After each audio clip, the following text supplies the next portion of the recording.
ನೋಡ್ರಿ ನಮ್ಮ ಊರಾಗ ಎಷ್ಟು ಜೋರು ಅಂದ್ರೆ ಅಷ್ಟು ಜೋರು ಮಳೆ ಸುರ್ಯಾಕತ್ತಿತ್ತು. ಸೊ ಇನ್ನೂ ಅಡುಗೆ ನೀರು ಬಂದಿದ್ದು, ನೀರು ತುಂಬಿ ಅದು ಇದಂತ ಕೆಲಸ ಭಾಳ ಆಗಿತ್ತು. ಅಡ್ಗೆನೂ ಏನೂ ಮಾಡಿರಲಿಲ್ಲ ಒಂದೊಂದು ಟೈಮ್.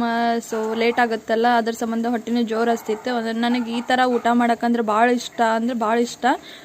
ಬರ್ರಿ ನೋಡ್ರಿ ಹೆಂಗೆ ಊಟ ಮಾಡ್ತೇನೆ ಅಂತೇಳಿ.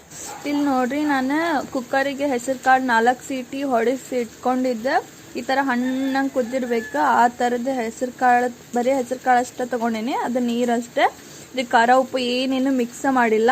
ಇದಕ್ಕೆ ಈಗ ಏನು ಮಾಡಬೇಕಪ್ಪ ಅಂತಂದ್ರೆ, ಸ್ವಲ್ಪ ಸ್ವಲ್ಪ ಖಾರ ಹಚ್ಕೋರಿ, ಇಷ್ಟೇ. ನಿಮಗೆ ಎಷ್ಟು ಬೇಕಷ್ಟೆ ಹಚ್ಕೊಂಡು ಇದಕ್ಕೊಂದು ಸ್ವಲ್ಪ ಹಿಂಗೆ ಚೆನ್ನಾಗಿ ಒಂದು ಸ್ವಲ್ಪ ಎಣ್ಣೆ ಹಾಕಿ, ಇದಕ್ಕೆ ಸ್ವಲ್ಪ ರುಚಿಗೆ ಎಷ್ಟು ಬೇಕಷ್ಟು ಉಪ್ಪು ಹಾಕ್ಕೊಂಡು, ಆಹಾ ಇಷ್ಟು ತಿಂದು ಬಿಟ್ರಿ ಅಂತ